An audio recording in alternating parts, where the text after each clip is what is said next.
चक्षुरुन्मीलितं येन तस्मै श्रीगुरवे नमः। गुरवे गौरचन्द्राय राधिकाय सदालय कृष्णाय कृष्णभक्ताय तद्भक्ताय नमो नमः। वाञ्छाकल्पतरुभ्यश्च कृपा सिन्धुभ्यैव च पतितानां पावनेभ्यो वैष्णवेभ्यो नमो महावदान्याय कृष्णप्रेमप्रदायते कृष्णाय कृष्णचैतन्यनाम्ने गौरत्विषे नमः। हे कृष्ण करुणा सिन्धो दीनबन्धो जगत्पते गोपेश गोपिकान्त राधाकान्त नमस्तुते। तप्तकाञ्चन गौरांगी राधे वृन्दावनेश्वरी वृषभानुसुते देवी प्रणमामि हरिप्रिये। वृन्दायै तुलसीदेव्यै प्रियायै केशवस्य च कृष्णभक्तिप्रदे देवी सत्यवत्यै नमो नमः। श्रीकृष्ण चैतन्य प्रभु नित्यानंद श्री अद्वैत गदाधर शिवासादि गौरभक्तवृंद। हरे कृष्ण कृष्ण कृष्ण हरे हरे हरे राम राम राम हरे हरे। श्री जैव धर्म 19वां अध्याय प्रमेय के अंतर्गत अभिधेय विचार। पिछली क्लास में हम लोगों ने श्रवण किया था कि श्रद्धावान जो भक्ति के अधिकारी हैं वो 3 प्रकार के होते हैं, उत्तम, मध्यम और कनिष्ठ। उसके बाद उन्होंने पूछा था, गीता में ऐसा कहा गया है कि आर्त, जिज्ञासु, अर्थार्थी और ज्ञानी, ये 4 प्रकार के लोग भजन करते हैं, वे किस भक्ति के अधिकारी हैं। तब बाबा जी ने बताया था कि आर्त, जिज्ञासु, अर्थार्थी और ज्ञानी ये शुद्ध भक्ति के अधिकारी नहीं हैं, किंतु साधु संग के प्रभाव से जब इनके कसाय दूर हो जाते हैं तब ये शुद्ध भक्ति में आ जाते हैं। अब इसमें एक एक करके बताएंगे आर्त क्यों, आर्त कौन है। गजेंद्र, श्रीमद् भागवत में वर्णन है कि 4थे मनवंतर में त्रिकूट पर्वत पर गजेंद्र रहते थे बहुत सारी हथनियों के साथ में। एक दिन वो एक रमणीय सरोवर के किनारे हथनी और बच्चों के साथ में आया। जब उसने उसमें प्रवेश किया सरोवर में, उसी समय वहाँ पर एक ग्राह माने मगरमच्छ, बड़ा विशाल मगरमच्छ था, वो उसने क्या किया, उसका गजेंद्र का पैर पकड़ लिया। उन दोनों में बहुत युद्ध चलता रहा, 1000 वर्ष हो गए, किंतु अंत में गजेंद्र का बल जो है कम पड़ने लगा, क्योंकि मगरमच्छ तो पानी में ही रहता है, दूसरा उसको खाना भी मिल रहा है, वो गजेंद्र का खून चूस रहा है ना, खाना भी मिल रहा है उसको, लेकिन गजेंद्र तो भूखा प्यासा है, इसलिए वो थकने लगा।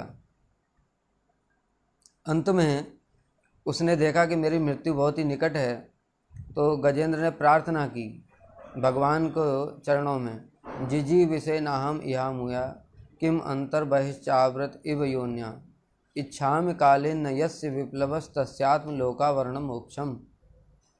हे प्रभु, मैं जीवित रहने की इच्छा नहीं करता। क्यों? किम अंतर बहिश्च आवृत इव योन्या, ये जो हाथी की योनि है इसको लेने से फ़ायदा क्या।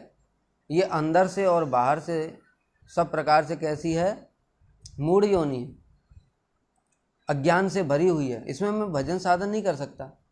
तो जिस चीज़ में, जिस शरीर में हम भजन साधन नहीं कर सकते, उसको धारण करने से फ़ायदा क्या। इसलिए बोल रहे हैं इच्छामि कालेन यस्य विप्लवस तस्यात्म लोकावरण मोक्षम, और मैं उस मोक्ष की भी कामना नहीं करता। और जो ये अज्ञान है ये आपकी कृपा के बिना कभी भी दूर नहीं हो सकता। इस प्रकार से भगवान से प्रार्थना की उन्होंने। तो भगवान वहाँ पर प्रकट हुए गरुड़ पर सवार होकर के, और उन्होंने चक्र के द्वारा ग्राह का मस्तक काट दिया और गजेंद्र की रक्षा की। ये जो इंद्र, ये जो थे गजेंद्र, ये पूर्व जन्म में महाराज इंद्रदुम्न थे। एक समय तपस्या कर रहे थे, अगस्त्य ऋषि वहाँ से आए, इन्होंने उठ करके उनका आदर सत्कार नहीं किया। इस पर अगस्त्य ऋषि ने क्रुद्ध होकर के उनको कहा, अरे मूढ़, हाथी की तरह बैठा हुआ है, ले हाथी हो जा। इस कारण से उनको हाथी बनना पड़ा। अब ये जो इन्होंने जो भगवान को पुकारा, ये शुद्ध भक्ति नहीं है। ये क्या है? मिश्र भक्ति, प्रधानीभूता। प्रधानीभूता हमने बताया था, उसके अंतर्गत ये कर्म मिश्रा भक्ति है। कर्म मिश्रा भक्ति में आर्त कौन होता है? जो प्राणों में संकट आने पर भगवान को स्मरण करते हैं, इनको कहते हैं आर्त। अथवा जीवन में कोई कष्ट आ गया या प्राणों पे संकट आ गया, उस समय जो भगवान को पुकारते हैं उनको कहते हैं आर्त। तो ये गजेंद्र आर्त है। दूसरा बताया जिज्ञासु। जिज्ञासु कौन है? जो कि तत्व ज्ञान की जिज्ञासा करते हैं। शौनक आदि ऋषि थे, इन्होंने नैमिषारण्य में 1000 वर्ष तक चलने वाला यज्ञ कर रहे थे, लेकिन रोज़ यज्ञ करते करते थक गए। वही रोज़ यज्ञ के लिए लकड़ियाँ लाओ, उसके बाद उनको जलाओ ब्रह्म मुहूर्त में, उसके बाद में वो यज्ञ करो स्वाहा। अग्नि के इतना ताप लगता है, और 1-2 दिन की बात नहीं, 1000 वर्ष तक चलेगा। कितना मुश्किल काम। जब श्री सूत गोस्वामी नैमिषारण्य में आए, उस समय इन लोगों ने उनसे हाथ जोड़ करके प्रार्थना की कि हमारे परम कल्याण का उपाय क्या है, वह बताइए। उनसे 6 प्रश्न किए थे। वही श्रीमद् भागवत के उत्तर देते हुए श्री सुखदेव गोस्वामी ने पूरी भागवत वर्णन किया। क्या? प्राणियों का परम कल्याण क्या है? दूसरा, आत्माओं के आत्मा परमात्मा श्रीहरि जिससे प्रसन्न हो, वह श्रवणीय विषय क्या है? तीसरा, वासुदेव श्री कृष्ण भगवान देवकी के गर्भ से क्या क्या करने की इच्छा से अवतरित हुए? चौथा, भगवान वासुदेव ने किन किन अवतारों में कौन कौन सी लीलाएं की? पांचवा, श्री हरि के गुणों का तथा उनकी महिमा का वर्णन कीजिए। और छठा, श्री कृष्ण के स्वधाम गमन करने पर धर्म ने किनका आश्रय लिया? ये 6 प्रश्नों का श्री सुखदेव गोस्वामी ने जब उत्तर देना प्रारंभ किया, वही 12 स्कंद हैं।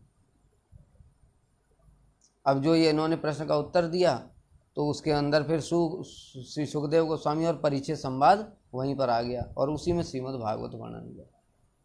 इसके बाद में जब इन लोगों ने श्री सूत गोस्वामी से कथा सुनी, तब इन्होंने स्वयं स्वीकार किया, आयुर्हरति वै पुंसाम उद्यन्नस्तम चयन्नसो तस्यर्थे यक्षणो उत्तम श्लोक वार्तया। क्या कह रहे हैं? कि जो भगवान की कथाओं को छोड़ करके अन्य कुछ भी काम करते हैं, उसमें क्या है? मनुष्य की आयु को सूर्य उदय और अस्त होकर के प्रतिदिन हर रहे हैं। यानी साधुओं की आयु नहीं हर रहे क्या?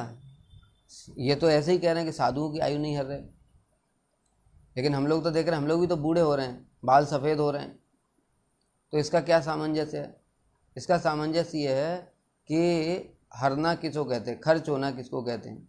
देखो, 2 व्यक्ति हैं, दोनों के पास 1-1 लाख रुपया है। एक व्यक्ति ने क्या किया पहले ने, कि उसको 1 लाख रुपए को पूरा खाने पीने घूमने फिरने मौज उड़ादी में उड़ा दिया, उसके पास कुछ नहीं बचा। दूसरा व्यक्ति ने उसने क्या किया, उसको इन्वेस्टमेंट कर दिया, उसके पास भी अभी कुछ नहीं है। दोनों देखने में खाली लग रहे हैं, लेकिन क्या वो खाली हैं दोनों? एक तो खाली है, उसके पास कुछ नहीं है। दूसरा खाली नहीं है, क्यों? उसने इन्वेस्टमेंट किया है 10 साल के लिए, उसके बाद में उसको मिल जाएगा 10 लाख। अब ये जो 10 लाख मिलेगा इसको, अभी तो इसके पास कुछ दिखाई नहीं दे रहा है, लेकिन 10 साल बाद तो 10 लाख मिलेगा। इसको कहते हैं इन्वेस्टमेंट। इसी प्रकार से जो साधु लोग हैं, उनकी आयु को सूर्य उदय और अस्त होकर के नहीं हर सकते। क्यों? हमारी आयु इन्वेस्ट हो रही है। कैसे इन्वेस्ट हो रही है? भगवान गीता में कह रहे हैं, आ ब्रह्म भुवना लोका पुनरावर्तिनो अर्जुन माम उपेति तो कौनते पुनर्जन्म न विद्यते। यहाँ से लेकर ब्रह्मा जी तक सबकी आयु खर्च हो रही है, ब्रह्मा जी की भी खत्म हो रही। 100 साल हैं उनके, बहुत बड़े हैं, लेकिन उनका एक दिन कितना है? 43,20,000 इंटू 1000, इतना बड़ा उनका एक दिन है। और ऐसे करके इंटू 360 1 साल हो गया, इंटू 100 ये 100 साल हो गए ब्रह्मा जी के, लेकिन उनकी भी आयु खर्च हो रही है। उसके बाद यहाँ पर आ जाएंगे वो भी, जो ब्रह्मा भक्त नहीं है वो। किंतु जो साधु लोग हैं वो क्या कर रहे हैं? वो अपनी आयु को इन्वेस्ट कर रहे हैं। इन्वेस्ट करके क्या? भगवान का भजन कर रहे हैं। भगवान का भजन करने से क्या हो रहा है? भगवान कह रहे हैं कि माम उपेते तो कौनते पुनर्जन्म न विद्यते। मुझे प्राप्त करने के बाद में फिर पुनर्जन्म होता नहीं है। तो हमने क्या किया, जो 60 साल है उसको इन्वेस्ट कर दिया, उसके बदले में हमको मिलेगा क्या? अनलिमिटेड आयु। क्यों? भगवान के धाम में चले जाएंगे, वहाँ तो कोई काल ही नहीं है, वहाँ काल नहीं होता, वहाँ कोई मृत्यु नहीं होती, वहाँ जन्म मृत्यु जरा व्याधि कुछ नहीं होता। जैसा शरीर है वो एज इट इज ही रहेगा, चिन्मय शरीर होगा। तो फिर उस हमारी आयु को हरा सूर्य ने? नहीं, उल्टा सूर्य की आयु तो हर सकती है, लेकिन हमारी आयु को नहीं हर सकता कोई। इसलिए साधुओं की आयु को कोई भी हर नहीं सकता। यही बात श्री सूत को शौनक आदि ऋषियों ने फिर बोली। इनको क्या कहते हैं? जिज्ञासु, जिनको तत्व ज्ञान की जिज्ञासा है। तीसरा बताया अर्थार्थी। अर्थार्थी किसे कहते हैं? जो धन की कामना करता है। धन से मतलब धन, राज, सुख, ऐश्वर्य, भोग, ये सब। इसमें बताया श्री ध्रुव महाराज का उदाहरण। ध्रुव महाराज ने क्या किया? ध्रुव महाराज ने अपनी माता के द्वारा अपमानित होकर के वन में तपस्या करने के लिए चले गए। मार्ग में उनको श्री नारद मुनि मिले। नारद मुनि ने उनको परीक्षा ली कि जंगल में तो बहुत सारे हिंसक पशु रहते हैं और तुम 5 वर्ष के बालक हो, कोई भी तुमको मार करके खा जाएगा। उन्होंने कहा कोई चिंता की बात नहीं, मैं तो भगवान को प्राप्त करके ही रहूँगा। तो इस प्रकार से जब उनका दृढ़ संकल्प देखा तो नारद जी ने उन पर कृपा की, उनको मंत्र प्रदान किया। उसके बाद में वो तपस्या करने के लिए गए, उनको भगवान प्रकट हो गए उनके सामने। उस समय जैसे ही भगवान प्रकट हुए तो उनके हृदय में जो राज्य की कामना थी वो नष्ट हो गई भगवान के प्रभाव से। तब उन्होंने भगवान की स्तुतियाँ की। स्थानाविलासी तपसी स्थितो हम त्वाम प्राप्तवान देव मुनीन्द्र गुह्यम काचम विचिन्वनापि दिव्य रत्नम स्वामिना कृतार्थो अस्मि वरम न याचे। कह रहे हे प्रभु, मैं तो यहाँ पर स्थानाविलासी राज्य की कामना से आया था। त्वाम प्राप्तवान देव मुनीन्द्र गुह्यम, लेकिन मुझे बदले में आप प्राप्त हो गए। कौन? जो देवताओं और मुनियों के लिए भी गुह्य हैं। देवताओं और मुनियों को भी भगवान के दर्शन नहीं होते, ब्रह्मा शिव को भी दर्शन नहीं होते। समाधि में कभी कभी उनकी आवाज़ सुनाई पड़ जाती है। जब पृथ्वी देवी अत्याचारों से पीड़ित होती हैं तो ब्रह्मा जी सारे देवताओं को लेकर के जाते हैं क्षीर सागर के किनारे, वहाँ बहुत स्तुतियाँ करते हैं। बाकी देवताओं को तो कुछ दिखाई सुनाई पड़ता नहीं, लेकिन ब्रह्मा जी को सुनाई पड़ता है ध्वनि, भगवान की आकाशवाणी सुनाई पड़ती, वो भी सिर्फ ब्रह्मा जी को। हे ब्रह्मा, जाओ इन देवताओं से बोल दो कि ये लोग अपने अपने एक एक अंश से जन्म लें पृथ्वी पर और मैं आ रहा हूँ। बस इतना सुनाई पड़ता है, भगवान के दर्शन भी नहीं होते। इसलिए कह रहे देव मुनीन्द्र गुह्यम है भगवान। किंतु 5 वर्ष की उम्र में ध्रुव महाराज को दर्शन हो गए तो इतने प्रसन्न हो गए, कह रहे कांचम विचिन्वन अपि दिव्य रत्नम स्वामिना। हे प्रभु, मेरी स्थिति कैसी है कि कांच का टुकड़ा किसी का बच्चे का खेलते हुए खो गया था, जो कंचा होता है, उसको ढूंढते ढूंढते उसको दिव्य मणि प्राप्त हो जाए। कृतार्थो अस्मि, मैं कृतार्थ हो गया। वरम न याचे, अब मुझे राज्य वाज्य कुछ नहीं चाहिए। ये हो गए कौन? अर्थार्थी। और ज्ञानी। ज्ञानी कौन है? ज्ञानी हैं सनक सनंदन सनातन संत कुमार। ये पहले क्या थे? ये पहले निर्गुण ब्रह्म में प्रतिष्ठित थे। बाद में भक्त की कृपा से क्या हो गया? ये ब्रह्मा जी ने प्रार्थना की, सृष्टि के प्रारंभ में ही इनको ब्रह्मा जी ने मन से प्रकट किया, लेकिन ये लोग निर्गुण ब्रह्म की उपासना करने लगे। तो ब्रह्मा जी ने भगवान के चरणों में निवेदन किया, तब भगवान ने हंस अवतार लिया और हंस अवतार लेकर के इनको फिर उपदेश प्रदान किया। तब से ये भक्त बन गए और इनसे ही एक सनक संप्रदाय भी प्रारंभ हुआ। तो इस प्रकार से ये जो 4 लोग हैं, कौन? आर्त, जिज्ञासु, अर्थार्थी, ये 3 हैं कर्म मिश्रा, और ज्ञानी हैं ज्ञान मिश्रा। लेकिन जब इनका भक्ति के शुद्ध भक्तों के संग से जब इनका चित्त शुद्ध हो जाता है, अर्थात इनके थोड़े थोड़े कसाय रह गए थे। हमने बताया था प्रधानीभूता भक्ति में कर्म मिश्रा ज्ञान मिश्रा। प्रधानीभूता भक्ति क्या होता है? जिसमें भक्ति की प्रधानता है, किंतु कर्म ज्ञान योग अत्यंत अल्प मात्रा में। लेकिन भक्तों के संग के प्रभाव से क्या होता है? उनका वो संस्कार भी नष्ट हो जाता है। अब जब ये आर्त, जैसे गजेंद्र है आर्त, प्राण संकट में, ये कसाय दूर हो जाएगा कि मेरा कष्ट दूर हो जाए। जिज्ञासा, तत्व ज्ञान की जिज्ञासा रूपी कसाय दूर हो जाए। अर्थार्थी, जो लौकिक भोग की कामना रूपी कसाय, ये जब दूर हो गया। और ज्ञानी मुक्ति रूपी कसाय, साहिज्य मुक्ति रूपी कसाय, जब ये दूर हो जाता है तो ये शुद्ध भक्ति में आ जाते हैं। इसलिए फिर इनको वैकुंठ की 4 प्रकार की मुक्तियां प्राप्त होती हैं कर्म मिश्रा वालों को, आर्त, जिज्ञासु और अर्थार्थी को। और जो ज्ञान मिश्रा है वो इनसे पहले से ही श्रेष्ठ हैं, क्योंकि उनकी कोई जागतिक कामना पहले ही नहीं है। इसलिए इनको क्या प्राप्त होता है? शांत रति तक प्राप्त हो जाती है वैकुंठ में, ऐश्वर्य भाव संपन्न।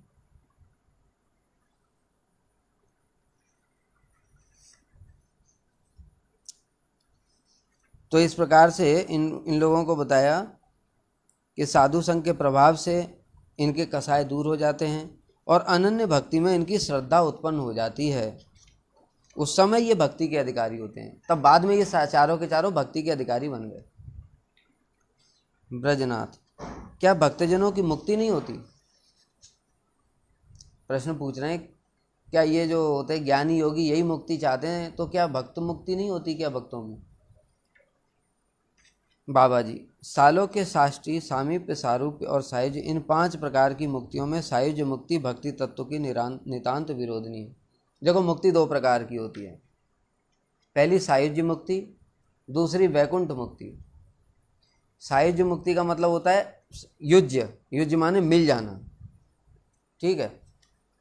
सायुज्य मुक्ति 2 प्रकार की, एक ब्रह्म सायुज्य और एक परमात्मा सायुज्य। ब्रह्म सायुज्य क्या होता है? जो ज्ञानी लोग हैं वो निर्विशेष ब्रह्म का ध्यान करते हैं। निर्विशेष ब्रह्म कैसा है? निर्गुण, निराकार, निशक्तिक, जो ज्योति है उसी को ये निर्गुण ब्रह्म कहते हैं, जो भगवान की अंग कांति है, उसी के लिए लोग क्या कहते हैं? निर्विशेष ब्रह्म।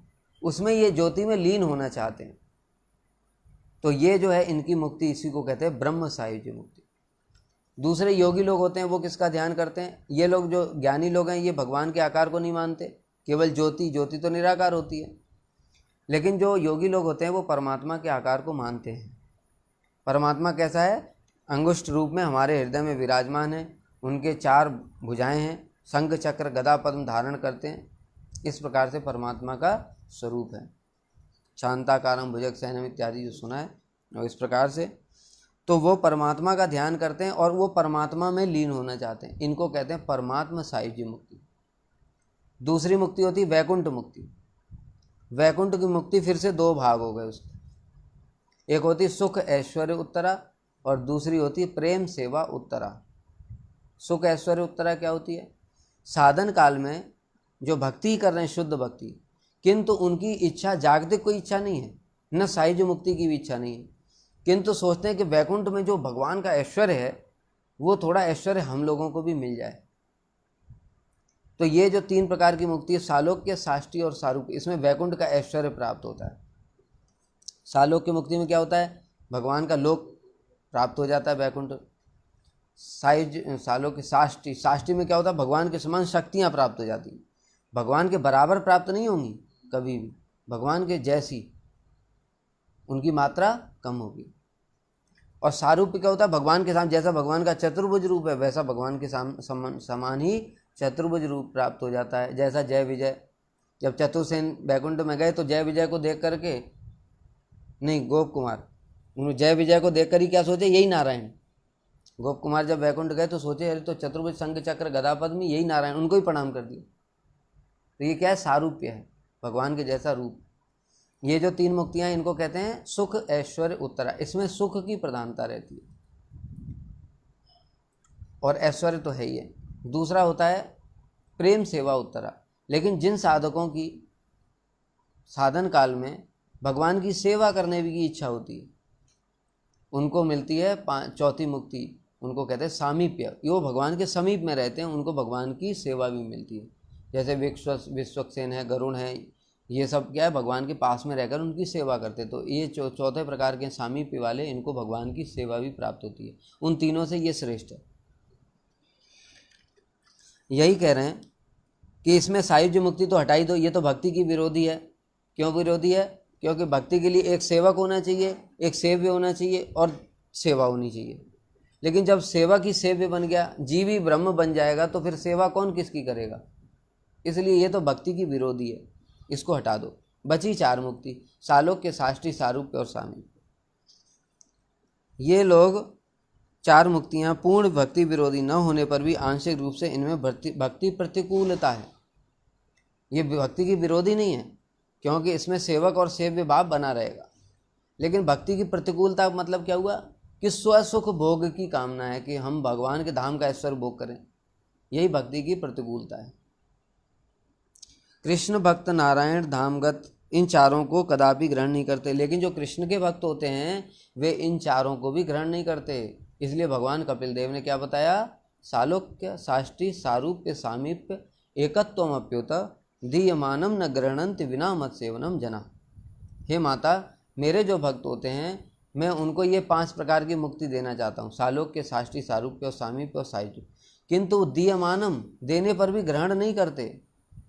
तो फिर क्या चाहते हैं, सेवा चाहते हैं।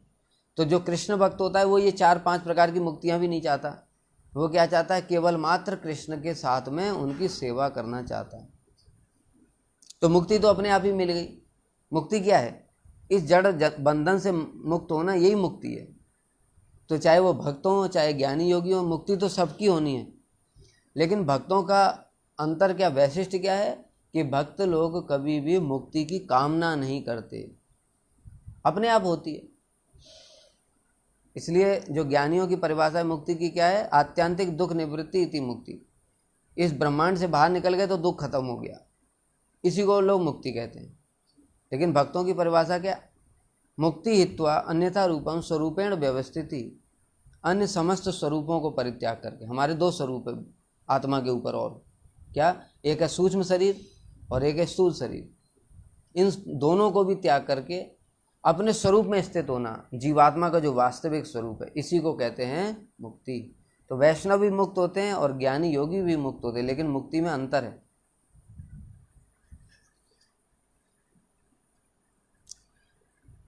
ये मुक्तियाँ कहीं कहीं सुख ऐश्वर्य प्रदान करती हैं और कहीं कहीं चरम अवस्था में प्रेम सेवा की ओर अग्रसर कराती हैं। जहाँ सुख ऐश्वर्य उसका चरम फल होता है, वहाँ वे भक्तजनों के लिए त्याज्य हैं। जहाँ पर सुख और ऐश्वर्य बताए, जो 3 प्रकार की मुक्ति, कौन सी, सुख ऐश्वर्य उत्तराम, सालोक्य साष्टी और सारूप्य, ये भक्तों के लिए पूर्ण रूप से त्याज्य है।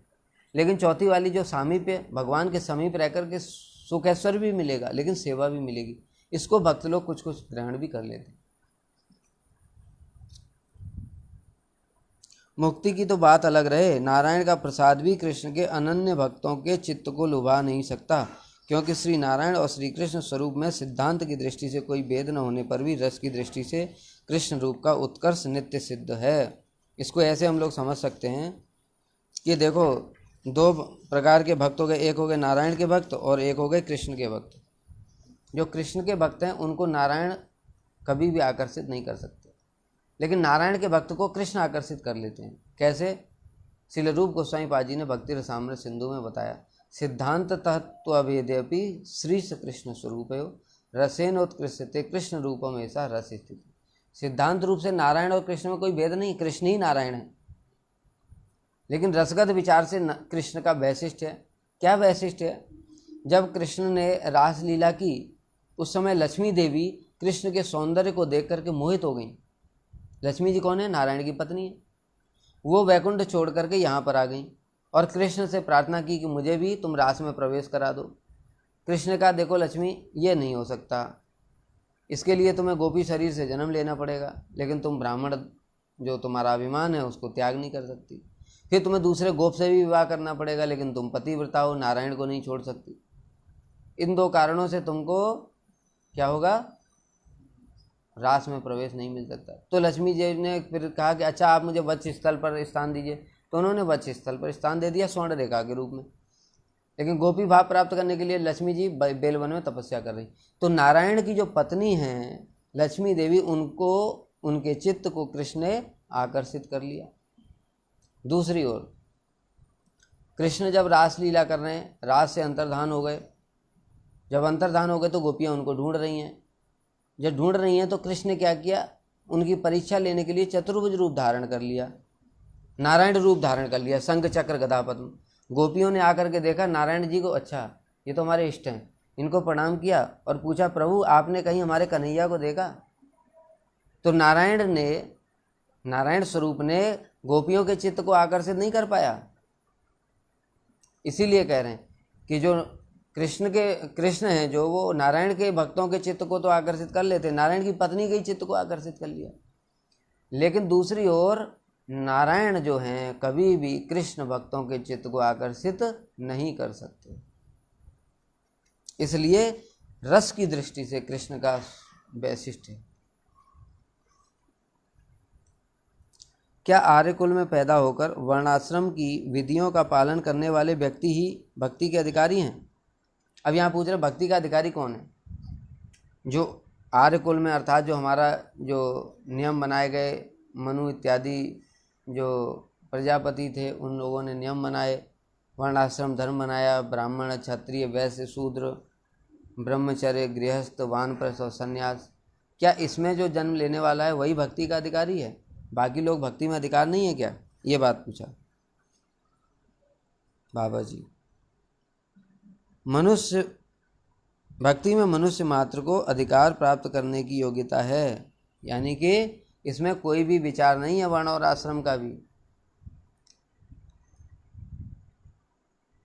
क्या बताया कि विप्राद षड्गुणयुतात् अरविंद नाव पादारविंद विमुखा स्वपचम वरिष्ठम मन्ये तदर्पित मनोवचने हितार्थ प्राणम पुनाति सकुलम न तो भूरिमान।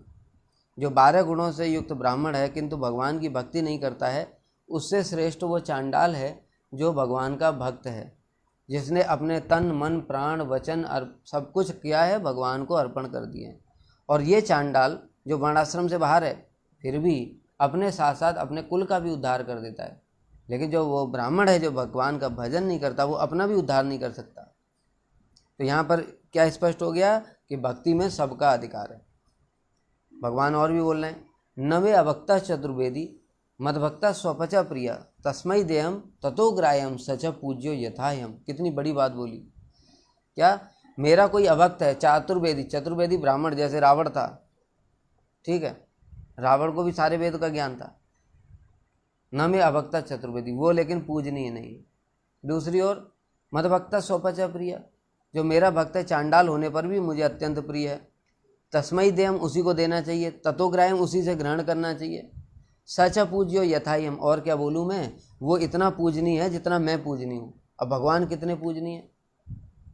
भगवान अगर आ जाए हमारे सामने तो हम क्या करेंगे, उनको चरणामृत लेंगे, उनके चरण धुलाएंगे, उनकी आरती उतारेंगे। ऐसे ही जो भक्त है भगवान का वो चांडाल होने पर भी ऐसे ही पूजनीय, उसको भी यही करना पड़ेगा।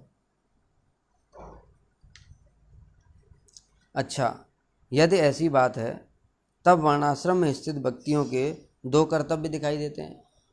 तब तो भाई 2 कर्तव्य हो गए, एक तो वर्णाश्रम धर्म का पालन भी उनको करना पड़ेगा, दूसरा भक्ति भी करनी पड़ेगी, 2 नियम पालन करने पड़ेंगे उनको। लेकिन जो वर्णाश्रम के बाहर व्यक्ति हैं उनको तो एक ही नियम पालन करना है, भक्ति के अंगों का पालन करना, ठीक है ना। 2 हो गए। कौन? एक तो जो वर्णाश्रम से बाहर है, जैसे अभी बताया चांडाल है, ठीक है, उसको क्या है, उसको तो खाली भक्ति करनी है, वर्णाश्रम तो करना नहीं है। लेकिन बेचारे वर्णाश्रम वाले तो फंस गए, वो तो वर्णाश्रम धर्म भी पालन करो और प्लस भक्ति के नियम भी पालन करो। ऐसी दशा में वर्णाश्रम धर्म के स्थित व्यक्तियों को अधिक कष्ट झेलने पड़ते हैं क्योंकि उन्हें कर्मांग और भक्ति अंग दोनों का पालन करना पड़ता है।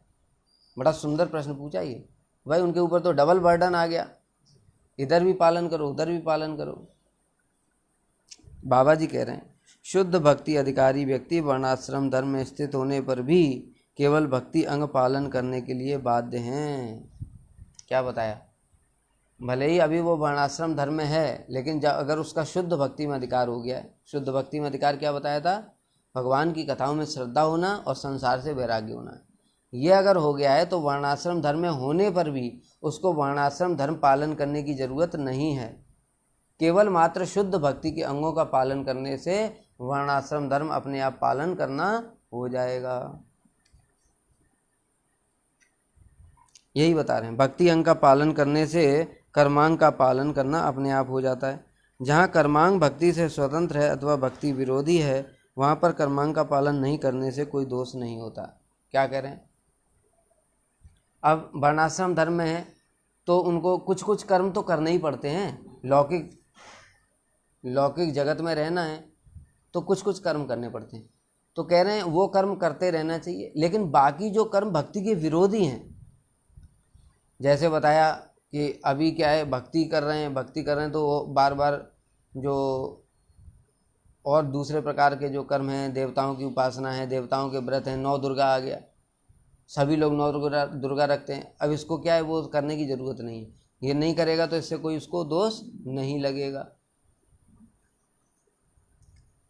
भक्ति अधिकारी को अकर्म और विकर्म में स्वभावतः ही रुचि नहीं होती।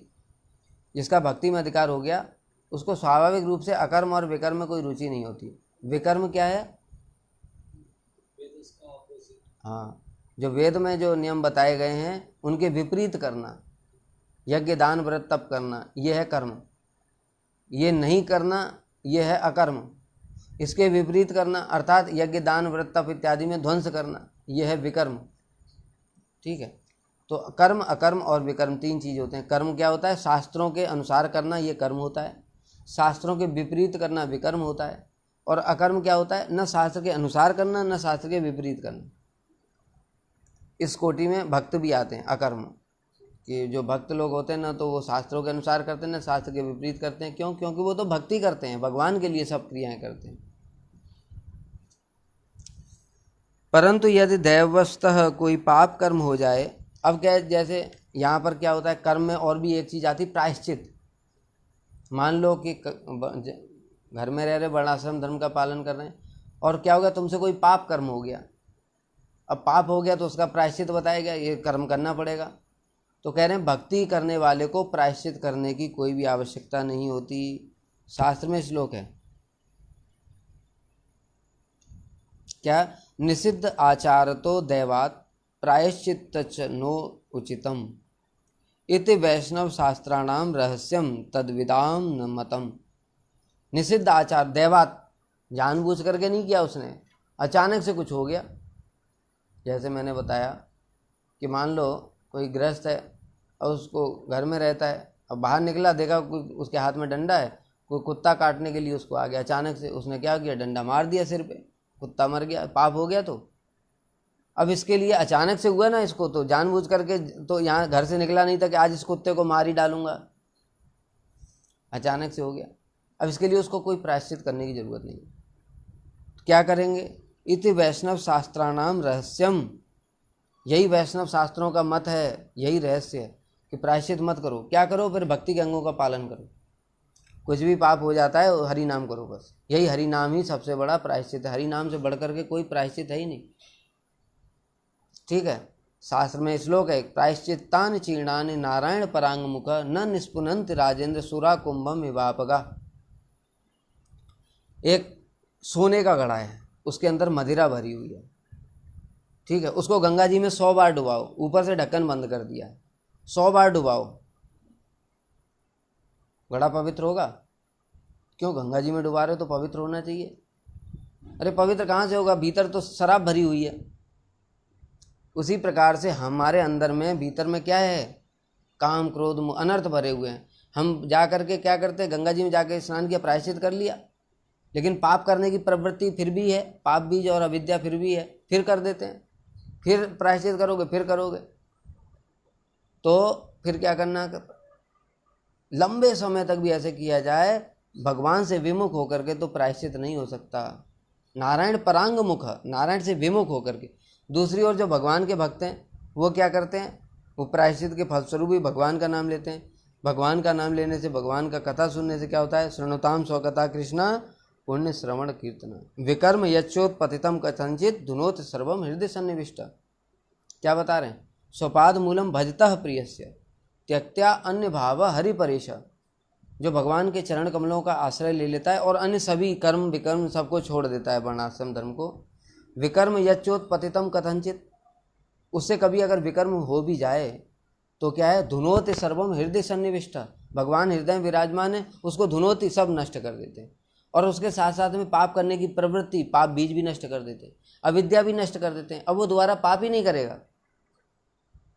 ठीक है, तो भक्तों के लिए क्या प्रायश्चित है? भगवान का नाम गुण कीर्तन करना, यही प्रायश्चित है। उसके लिए अलग से जो कर्मकांडी प्रायश्चित है वो करने की आवश्यकता नहीं होती। इसलिए कह रहे हैं उसे प्रायश्चित के रूप में कर्म के अनुष्ठान की आवश्यकता नहीं है।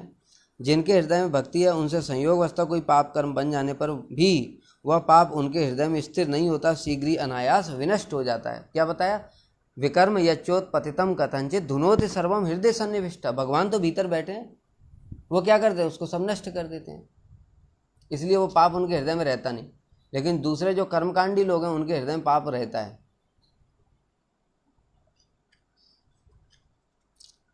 तब कह रहे हैं भक्ति अधिकारी पुरुष देव ऋण आदि से कैसे? आप कह रहे हैं कि तो वर्णाश्रम धर्म में जो पालन कर रहे हैं उनको वर्णाश्रम धर्म पालन करने की जरूरत ही नहीं है, भक्ति के अंगों का पालन करने से वर्णाश्रम धर्म हो जाएगा। तो वर्णाश्रम धर्म में क्या होता है? पितृण होता है, श्राद्ध करने से पितृण चुकता है और बहुत सारे ऋण होते हैं, वो सब तो उसके लिए कर्म करने पड़ते हैं। तो फिर ये कैसे चुकेंगे? ये प्रश्न पूछ रहे हैं। जो हमारे ऊपर ऋण है 6 प्रकार के, ये कैसे चुकेंगे? तो श्रीमद् भागवत में बताया।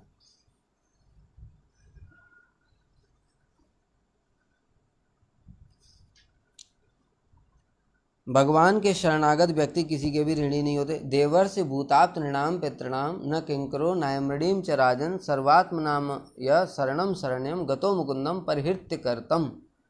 क्या कह रहे हैं? देव ऋण, ऋषि ऋण, जो अन्य जो प्राणी हैं उनका ऋण, जैसे गाय से हमको दूध मिलता है, पेड़ों से हमको फल मिलते हैं, इनका भी तो ऋण है। भूत ऋण, आप तो माने जो अपने स्वजन हैं, चाचा मामा मौसी ताऊ इत्यादि।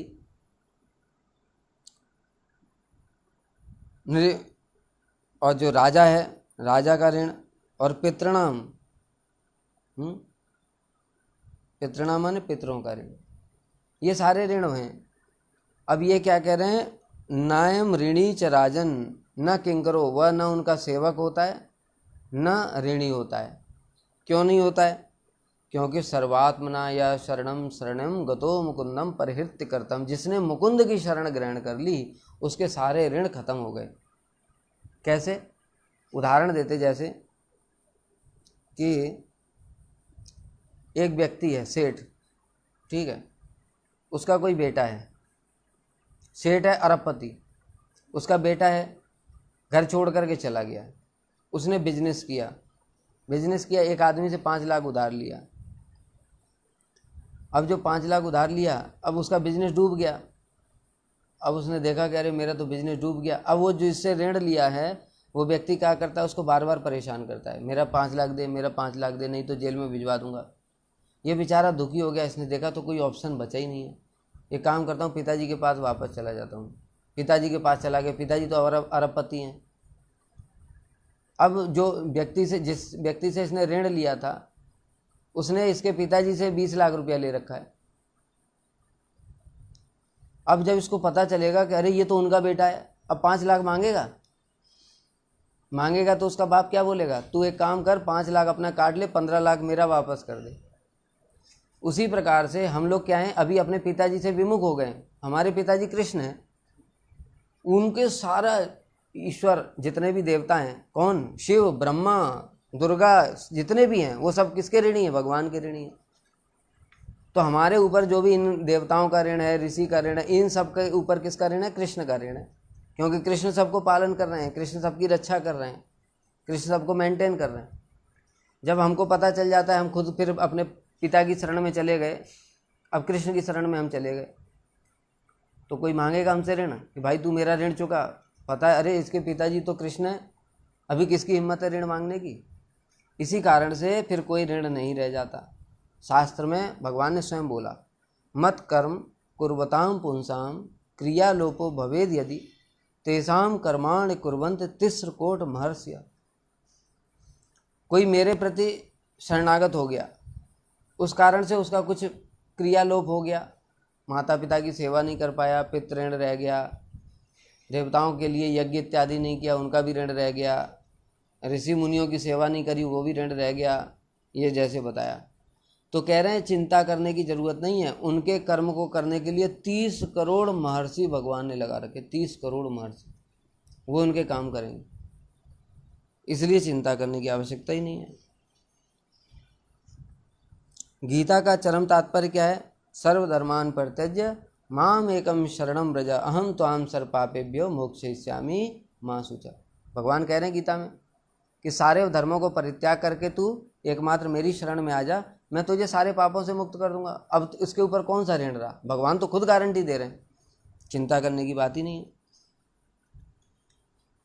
गीता का तात्पर्य है कि जब अनन्य भक्ति के प्रति अधिकार पैदा हो जाता है तब वह अधिकारी व्यक्ति ज्ञान शास्त्र और कर्म शास्त्र की विधियों को पालन करने के लिए बाध्य नहीं होता। इसलिए भगवान ने बोले सर्वधर्मान। सर्वधर्मान माने सब कुछ आ गया, ज्ञान है, कर्म है, माता पिता का धर्म है, देश का धर्म है, पिता पुत्र का धर्म है, जो कुछ भी धर्म जितने हो सर्वधर्मान, सबको छोड़ दे, मेरी शरण में आ जा, अब तुझे कुछ बाकी नहीं रहेगा। यही बोल रहे हैं भगवान।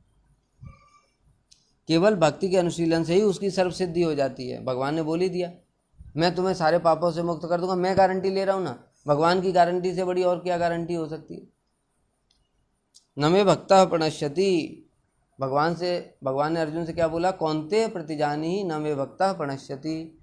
हे अर्जुन, तुम घोषणा कर दो मेरे भक्त का कभी विनाश नहीं होता।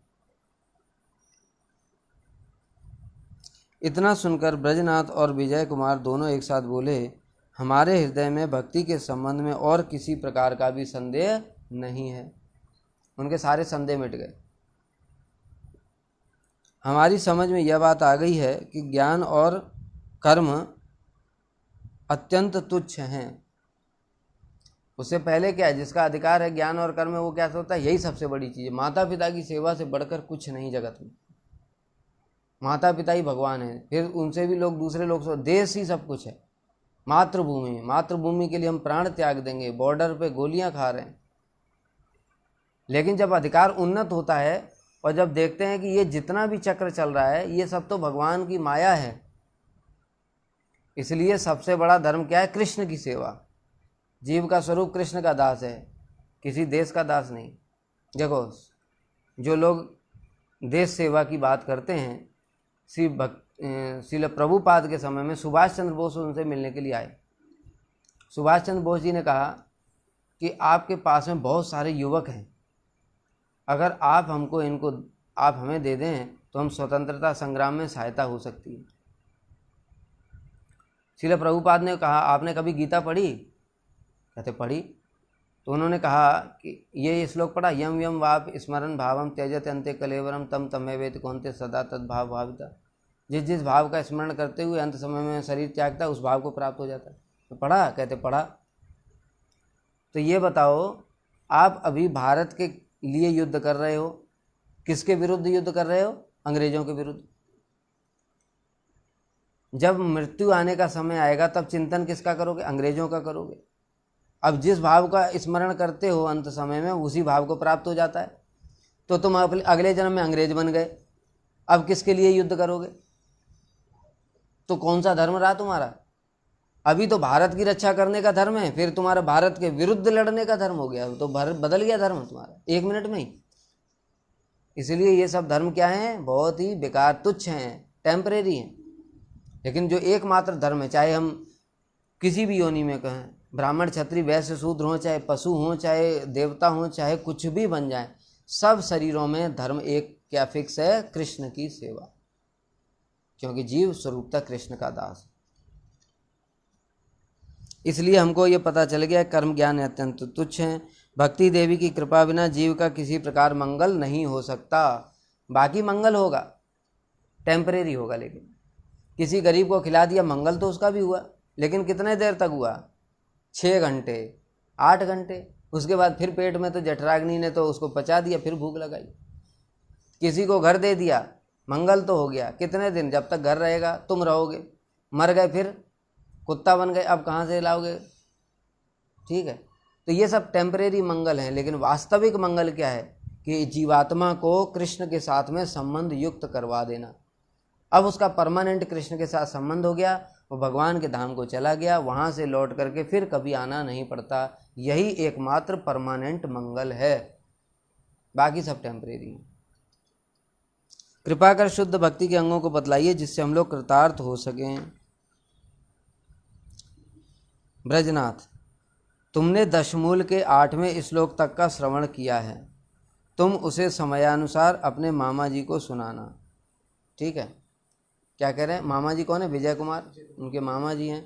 तो ब्रजनाथ से कह रहे हैं कि जो तुमने अभी तक 8 श्लोक सुने हैं, इनको तुम अपने मामा जी को सुना देना, ब्रजनाथ जी, विजय कुमार जी को। तुम्हारे मामा जी को देखकर मुझे बड़ी प्रसन्नता हो रही है। क्यों? मामा जी पहले से ही भक्त हैं, वो सामान्य भक्त नहीं है, एक तो भागवत वक्ता हैं, ऊपर से वृंदावन दास ठाकुर जी की उनके ऊपर कृपा है, उन्होंने बड़े बड़े गूढ़ रहस्य उनको बताए, और ऊपर से भाव भक्ति तक पहुंच चुके हैं। क्योंकि बताया था ना ग्रंथ के प्रारंभ में ही, चैप्टर के प्रारंभ में, क्या कि जब ये मायापुर में गए श्री योगपीठ में, महाप्रभु के जन्म स्थान में, तो यहाँ पर उनको दिव्य दर्शन हुए, महाप्रभु के भी दर्शन हुए, दिव्य धाम के भी दर्शन हुए, ये भाव अवस्था में। तो इसलिए उनको देख करके स्वाभाविक रूप से बाबा जी को अत्यंत प्रसन्नता हो रही है। अब तुम 9वां श्लोक सुनो, और 9वां श्लोक फिर हम लोग अगली क्लास में ही पाठ करेंगे। वाञ्छाकल्पतरुभ्यश्च कृपा सिन्धुभ्येव च पतितानां पावनेभ्यो वैष्णवेभ्यो नमो नमः। फिनिश करो इसको।